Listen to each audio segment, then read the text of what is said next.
Hi, I'm John Green. This is Crash Course World History, and today we're going to talk about the entire fracking globe over the course of several centuries. So let's get right to it. Mr. Green, fracking? You don't know about Battlestar Galactica yet, me from the past? Oh man, there are so many great things in your future. Today I'm going to try to show you how tiny Spain's influence spread around the world and shaped the lives of almost every human on the planet, generally in negative ways. I know, everything is such a bummer on Crash Course recently. It's the 16th century. People are getting richer, they're living more connected lives, and all I can do is whine about how much better the old days were. What am I, your grandpa? Let's get festive. Woo!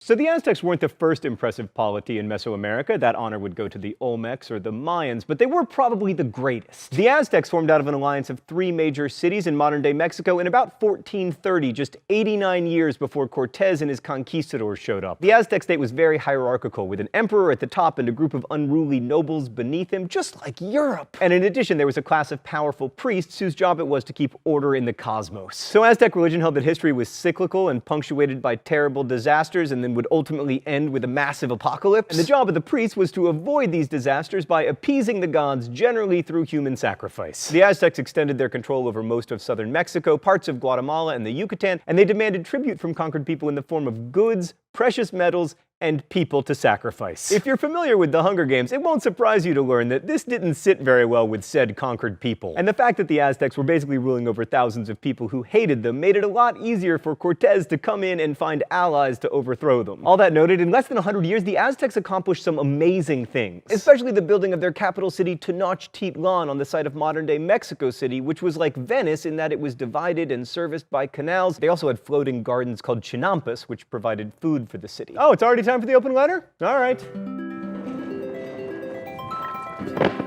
An open letter to human sacrifice. But first, let's see what's in the secret compartment today.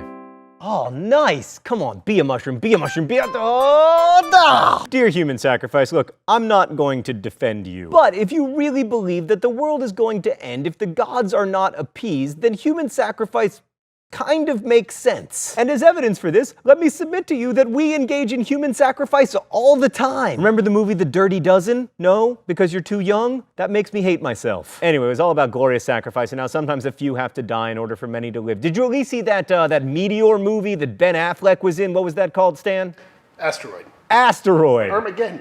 Armageddon. Armageddon. Right, like that. Human sacrifice. Best wishes, John Green. All right, now let's head south to the Inca civilization, which was older than the Aztecs and in some ways even more impressive. Founded in the 13th century, the Inca Empire ruled between 4 and 6 million people by the time the Spanish showed up in 1532. Trade and a very effective administrative structure held the empire together, which was even more impressive when you consider all the roads and temples that were built atop mountains with nothing to haul things up those mountains except for llamas and people. The Inca had no written language, but they were able to keep records with knotted strings called quipus, and they were really good at integrating conquered people into the empire, mandating that people learn the Incan language, and vitally, they ordered every male peasant under Inca control to do unpaid work for the Inca government for a specified period of time each year. This system, which the Inca called mita, allowed them to build all those roads and temples. The Spanish would later adopt this system and the hierarchical system with the emperor at the top, except they would make it all, much suckier. And yes, that is a technical historian term. So the Spanish arrived in Mexico in 1519 and in Peru in 1532, benefiting in both cases from total chaos due to disease, and after conquering the Inca and the Aztecs, they created an empire with 2 administrative divisions. The Viceroyalty of New Spain, founded in 1521, and the Viceroyalty of Peru, founded in 1542. In some ways, the Aztec and Inca empires were perfect for Spanish conquest. Their administrative structures were similar, there was a similar link between secular and religious power, albeit different religions, all of which made it relatively easy for the Spanish crown to step into the void left by those 2 great empires and send their own administrators to run the place. While most of the Spanish aristocrats who came over ran large agricultural operations, you don't see a lot of movies called like Indiana Jones and the Search for a Nice Farm in the Countryside. The real glory for conquistadors was gold. Initially, they found some both in the Caribbean and in Mexico, but never enough to get like super rich. Fortunately, or as I will argue, unfortunately, they did find a mountain made of silver. So the Spanish adopted the mita, which the Incas had used to build roads and public buildings, to mine and process that silver. So 1/7 of the adult male Indian population from each district was required to work in the silver mines for a year, being paid only subsistence subsistence wages. Now, you might wonder why the Spanish didn't purchase African slaves to work in the mines. They did in Mexico, but in South America, it was cheaper to use indigenous labor. Purchasing slaves was inefficient because 1, they didn't have experience working at high altitudes, and 2, mine work was super deadly. Mercury, which can be used to refine silver ore, was found at the mountain of Huancavelica, and mercury poisoning among miners was so common that parents would often maim their children to keep them from having to work in the mines. You can see why I'm struggling to be festive. Let's go to the thought bubble.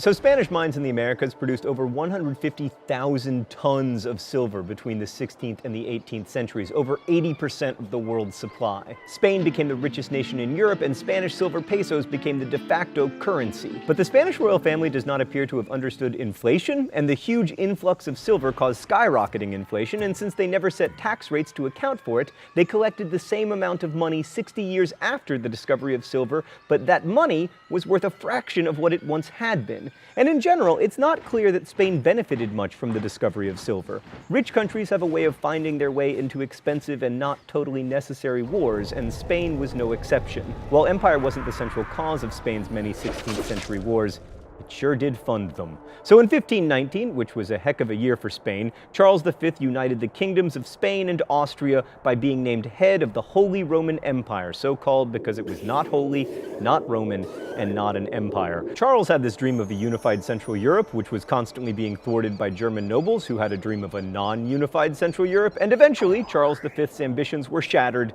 and he gave the Austrian half of his kingdom to his son Ferdinand, and gave Spain, with the American stuff, to Philip in 1556. Thanks, Thought Bubble. So Philip II didn't only inherit all of Spain's holdings in the Americas and in Europe and in the Philip not a coincidence-enes, he also inherited a rebellion in the Netherlands because the Dutch were like, we're gonna be Protestant. Also, you guys know nothing about economics, which incidentally the Dutch are still saying to the Spanish. And then the English sided with the Dutch, and there was a war featuring a disastrous invasion of England called the Spanish Armada in 1588. England's success against the Spanish, even though it can largely be chalked up to weather, was credited to Queen Elizabeth I. That led to a period of wealth and national pride, which meant that people had both the money and the desire to see, I don't know, plays about old English kings named Richard. And that, my friends, is how the discovery of silver in Bolivia contributed to the genius of William Shakespeare. Anyway, American silver didn't cause these wars any more than it wrote Hamlet, but the new wealth made both more possible. Knowing that they had this enormous silver war chest at their disposal made them much more inclined to build all those ships that got sunk in 1588. And soon enough, even a mountain of silver couldn't pay for all their warring, and the Spanish crown had to borrow money, which they couldn't pay back, so they defaulted on their debts several times in the 17th century. Yay, silver! So most of the silver mined in the Americas went to Europe, but at least a third of it went to China, either directly on Spanish galleons or indirectly through the purchase of Chinese goods. China had encountered inflation of its own after printing the world's first paper money in the 12th century, so they switched back to coins. Initially, Chinese coins were made out of copper or bronze, but their economy was so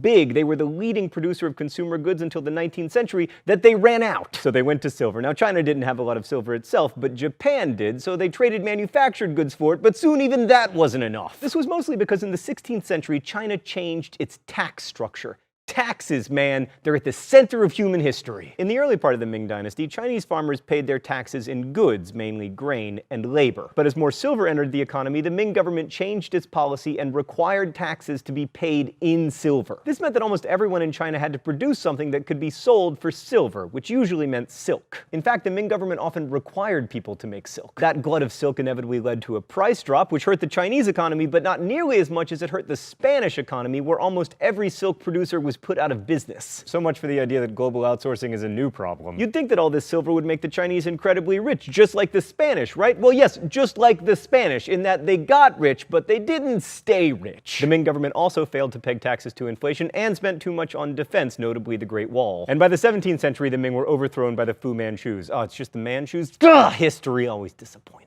As the historian Dennis Flynn put it, a significant hunk of the GDP of China, then the world's biggest economy, was surrendered in order to secure a white metal that was produced mostly in Spanish America and Japan. Think about what else those resources could have been used for. The Spanish Empire's silver trade was the first truly global market. Even India was involved, but we're really out of time. And its consequences were dire, even if it did make some people rich. Both Spain and China experienced inflation that weakened their governments. The environment suffered. The search for precious metals led the Spanish to find and eventually destroy two of the world's great empires, the Aztecs and the Inca, and many thousands were killed mining silver and the mercury used to refine it. But before you say it wasn't worth it, remember that this process led to the life that you have today, one where I can teach you history through the magic of the internet. Worth the sacrifices, human and otherwise? I don't know, you tell me. Thanks for watching. See you next week. Crash Course is produced and directed by Stan Muller. Our script supervisor is Danica Johnson. The show is written by my high school history teacher, Raoul Meyer, and myself, and our graphics team is Thought Bubble. Last week's phrase of the week was number 4, letter U. If you want to suggest future phrases of the week or guess at this week's, you can do so in comments, where you can also ask questions that will be answered by our team of historians. Thanks for watching Crash Course, and as we say in my hometown, don't forget to be awesome.